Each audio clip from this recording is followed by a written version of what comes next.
J'ai 79 ans et les gens me demandent tout le temps « Tu ne te sens pas seul, tu ne veux personne ?» et la compagnie. Alors j'ai essayé. À 75 ans, j'ai eu un compagnon. Tout le monde disait « Comme c'est merveilleux, tu mérites d'avoir quelqu'un. Il n'est jamais trop tard pour l'amour. » Mais voilà ce que personne ne vous dit. J'étais plus seule avec lui que je ne l'avais jamais été seule. Laissez-moi vous raconter comment ça a commencé. Michel est mort quand j'avais 73 ans. Cancer. 6 mois entre le diagnostic et la fin. 6 mois où j'ai regardé l'homme que j'aimais disparaître petit à petit. 6 mois où chaque jour était un au revoir. Ces 2 premières années après, je ne vais pas mentir, elles ont été dures. L'appartement semblait trop grand, trop silencieux. Le matin, j'avais encore le réflexe de mettre 2 tasses sur la table. Les dimanches étaient les pires. On avait l'habitude de prendre le petit déjeuner ensemble, de lire le journal chacun de notre côté, mais ensemble, juste d'être, de commenter un article, de se montrer une photo. Sans lui, les dimanches ressemblaient à une punition, une journée entière à remplir seule. Mais lentement, j'ai trouvé un rythme. J'ai commencé à m'occuper de mes plantes sur le balcon, pas juste les arroser, mais vraiment en prendre soin. J'ai pris l'habitude de prendre le café avec des connaissances le mardi. J'ai appris à cuisiner plus que des œufs brouillés. J'ai découvert que j'aimais faire des gratins. J'ai trouvé une routine qui fonctionnait. Pas la vie que j'avais prévue, pas la vie que j'avais eue avec Michel, mais c'était la mienne. Et petit à petit, ça allait. Puis mon fils Thomas a commencé à s'inquiéter. On dînait chez lui et Isabelle. J'avais amené un gratin. Thomas m'a regardé mettre la table et a dit « Maman, tu devrais rencontrer quelqu'un. Tu ne peux pas rester seule toute ta vie. » Je vais bien, je lui ai dit. Je ne suis pas seule. J'ai mes plantes, mes routines. Je vois Karim le mercredi. Tu ne vas pas bien. Tu es seule tout le temps. Ce n'est pas une vie. Seule n'est pas la même chose que seule. Mais il ne lâchait pas l'affaire. Sa femme Isabelle non plus. Elle me parlait de sa tante qui avait rencontré quelqu'un à 70 ans et qui était tellement épanouie maintenant. Mes connaissances non plus. Une femme de mon immeuble m'a prise à part un jour. « Hélène, tu es trop jeune pour abandonner. Tu as encore de belles années devant toi. Ne les gaspille pas seule. » Trop jeune, à 75 ans, comme si ma vie était finie si je ne trouvais pas quelqu'un. Et honnêtement, j'ai commencé à les croire. J'ai commencé à penser que peut-être quelque chose n'allait pas chez moi. Peut-être que je prenais la voie facile. Peut-être que j'avais juste peur. Peur de m'ouvrir à nouveau. Peur d'être blessée. Peur de trahir Michel d'une certaine manière. Alors j'ai décidé d'essayer. Alors j'ai essayé un de ces sites de rencontres. Ça m'a pris 3 jours pour comprendre comment télécharger une photo. 1 semaine de plus pour écrire un profil. Qu'est-ce qu'on écrit? Veuve de 75 ans cherche compagnie. Ça sonnait pathétique, mais je l'ai fait. J'ai mis une photo de moi sur mon balcon avec mes géraniums. J'ai écrit que j'aimais lire, jardiner, les promenades tranquilles. Et quand les messages ont commencé à arriver, j'ai ressenti quelque chose que je n'avais pas ressenti depuis longtemps. Désiré, vu, comme si j'existais encore en tant que femme, pas juste en tant que veuve ou grand-mère. C'est comme ça que j'ai rencontré Bernard, 70 ans, veuf depuis 3 ans, sourire agréable sur sa photo. On s'est écrit pendant quelques semaines. Ses messages étaient gentils, attentionnés, puis on s'est parlé au téléphone. Il riait de mes blagues, s'intéressait à mes plantes, posait des questions sur ma vie. Il semblait sincèrement curieux. Après 2 mois de messages et d'appels, on s'est rencontrés pour un café dans un salon de thé près de chez lui. J'étais nerveuse. J'avais mis 3 fois plus de temps à m'habiller que d'habitude. Changé de tenue 2 fois. Il était comme sur sa photo. Cheveux gris, lunettes, pull bleu marine. Il était facile à qui parler. Il m'a parlé de ses 2 petits-enfants qu'il adorait, de son bénévolat à la bibliothèque municipale où il lisait des histoires aux enfants le samedi matin, comment il était seul depuis 3 ans et était prêt à rencontrer quelqu'un. « Je ne veux pas finir ma vie seule, » a-t-il dit. « La vie est trop courte. » En rentrant chez moi ce jour-là, j'ai pensé peut-être que ça pourrait marcher. Peut-être que tout le monde avait raison. Peut-être que j'avais besoin de ça. Les premiers mois étaient bien, vraiment bien. On dînait ensemble 1 ou 2 fois par semaine.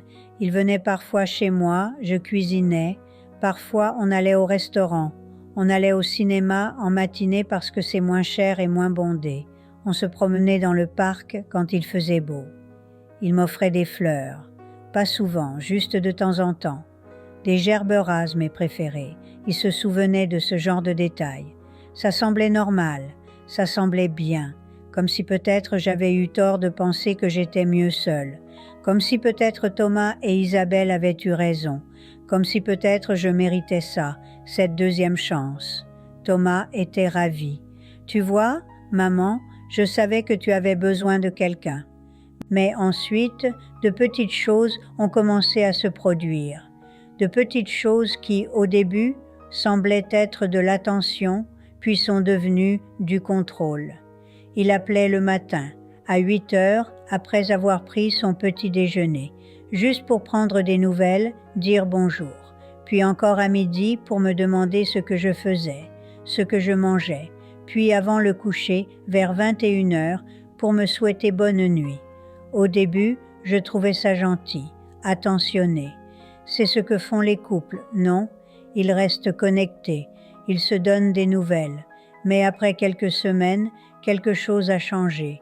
Les appels sont devenus plus fréquents, plus insistants. Si je ne répondais pas tout de suite, il rappelait 5 minutes plus tard, puis envoyait un SMS. « Où es-tu? Je m'inquiétais. Pourquoi tu ne réponds pas? » Un mardi, j'étais au café avec Karim et Agnès, comme tous les mardis depuis des mois. Mon téléphone n'arrêtait pas de vibrer dans mon sac. Bernard. Encore et encore. Je l'ai laissé aller sur la messagerie vocale. Je voulais juste finir ma conversation avec Karim. On parlait de ses petits-enfants. Quand je l'ai rappelé 1 heure plus tard, il était contrarié, blessé. Je ne savais pas où tu étais. J'ai essayé de t'appeler 5 fois. Je t'avais dit que je prenais le café le mardi. Mais tu n'as pas répondu. J'ai pensé qu'il était arrivé quelque chose. J'ai senti ce poids dans ma poitrine, cette culpabilité, comme si j'avais fait quelque chose de mal en étant avec mes amis pendant 1 heure, comme si j'avais le devoir de répondre instantanément à chaque appel. Puis, il y avait les week-ends. Chaque samedi, il voulait faire quelque chose, rendre visite à sa fille, aller au centre commercial, essayer ce nouveau restaurant dont tout le monde parlait. Et si je disais que je voulais un week-end tranquille à la maison, juste pour me reposer, lire, m'occuper de mes plantes, son visage changeait. « Tu ne veux pas me voir? Je pensais qu'on était ensemble maintenant. Je pensais que ça comptait. » J'ai commencé à dire oui même quand je voulais dire non, même quand mon corps me suppliait de rester à la maison. Parce que quel genre de personne déçoit quelqu'un qui veut juste passer du temps avec elle? Quel genre de compagne a besoin d'autant d'espace? Voilà quelque chose dont personne ne parle. Quand vous avez 75 ans et que vous avez un compagnon, tout le monde suppose que vous devriez être reconnaissante, que vous avez eu de la chance, que vous devriez être contente qu'il veuille passer du temps avec vous. Alors quand vous êtes fatigué, quand vous avez besoin de temps seul, quand vous voulez juste un samedi tranquille, vous vous sentez égoïste, ingrate, difficile. Environ 6 mois après le début, j'ai remarqué quelque chose. Chaque fois que son nom apparaissait sur mon téléphone, mes épaules se crispaient. Un soir, il a appelé à 22h30. J'étais déjà au lit, sur le point de lire avant de dormir. Le téléphone a sonné. Une partie de moi ne voulait pas répondre. Mais, et s'il y avait un problème? Alors j'ai répondu. Il n'y avait pas de problème. Il voulait juste parler de sa journée. On a parlé pendant 1 heure et 40 minutes. Quand j'ai raccroché, il était passé minuit. Je suis restée assise là, fatiguée. Pas à cause de l'heure, à cause de quelque chose d'autre. Le lendemain, Agnès m'a appelée. « Hélène, tu veux venir te promener samedi? Il devrait faire beau. On pourrait aller au parc, juste nous deux. » Je voulais dire oui. J'aime marcher avec Agnès. On ne parle pas beaucoup. On marche juste côte à côte, en silence la plupart du temps. C'est paisible, ressourçant. Mais je savais que si j'y allais, Bernard voudrait venir, et si Bernard venait, ce ne serait plus une promenade paisible, ce serait de la conversation, des questions constantes. À quoi tu penses? Pourquoi tu ne dis rien? Tu t'ennuies? Des commentaires sur tout et n'importe quoi. Alors j'ai dit à Agnès que je ne pouvais pas. J'ai inventé une excuse, un rendez-vous imaginaire. J'ai passé le samedi dans une jardinerie avec Bernard à la place, à regarder des plantes qu'il voulait acheter pour le jardin de sa fille. Des plantes que je ne verrai jamais pousser. Ce soir-là, seul dans mon appartement, Bernard était rentré chez lui. Je me suis assise dans mon salon et j'ai réalisé quelque chose qui m'a terrifiée. Ma vie n'était plus la mienne. Chaque décision que je prenais, je pensais à lui en premier, à sa réaction, à ses besoins, à ses attentes. Pas parce que je le voulais, parce que j'avais peur, peur de le décevoir, peur de la scène, peur de sa tristesse qui pesait si lourd sur mes épaules. Laissez-moi vous parler aussi de l'argent. À 79 ans, je vis avec ma retraite d'enseignante et ma pension. Je suis à l'aise, mais j'avais appris à faire un budget. Avec Bernard, je dépensais de l'argent que je n'avais pas prévu.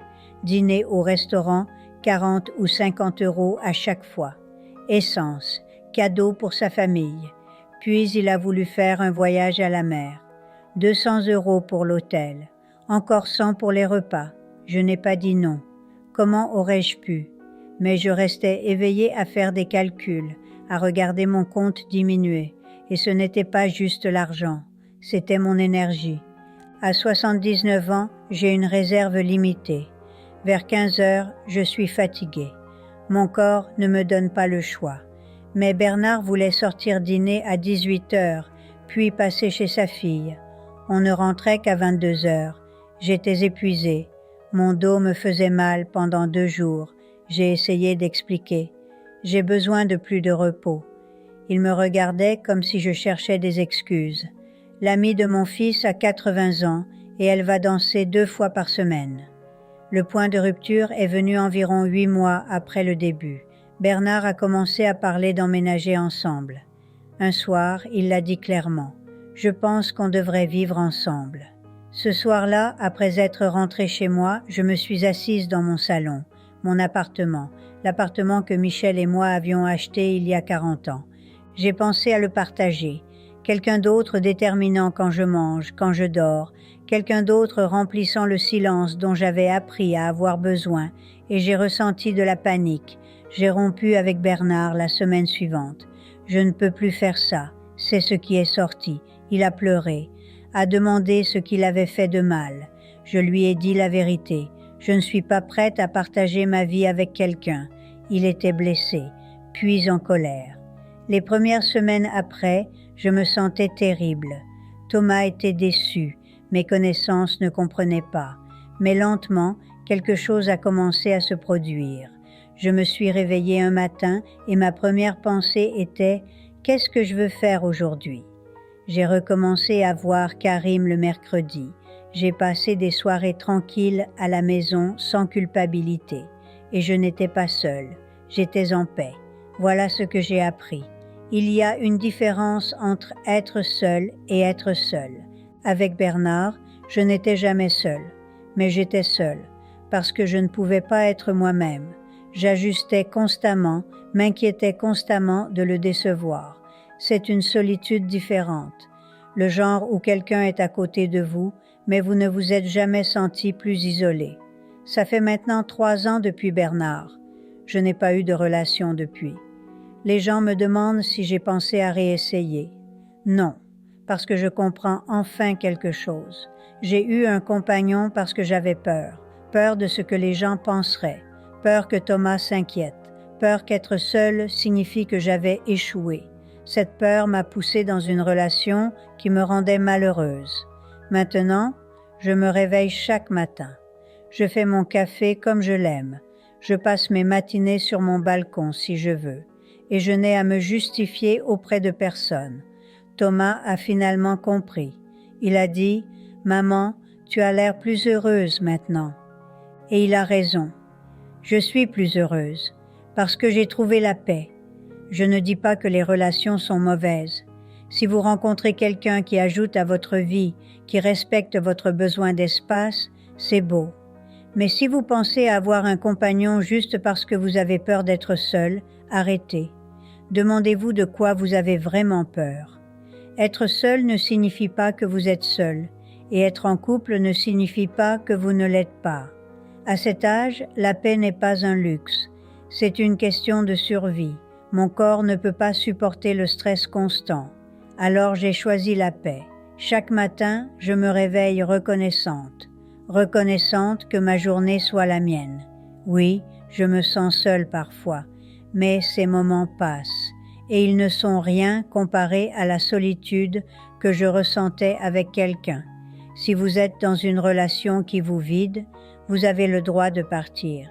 Et si vous êtes seul et que les gens vous disent de trouver quelqu'un, vous avez le droit de dire non. À 79 ans, j'ai appris que votre propre compagnie suffit. Une fois que vous trouvez cette paix, vous réaliserez que c'est la chose la plus précieuse que vous avez. Alors non, je n'ai pas de compagnon. Pas parce que je suis amère, mais parce que j'ai appris à aimer ma propre compagnie. Ne troquez pas votre paix contre une compagnie qui vient avec le chaos. J'ai 79 ans. Je vis seule et je suis la plus heureuse que j'ai été depuis des années. Ce n'est pas triste, c'est de la sagesse.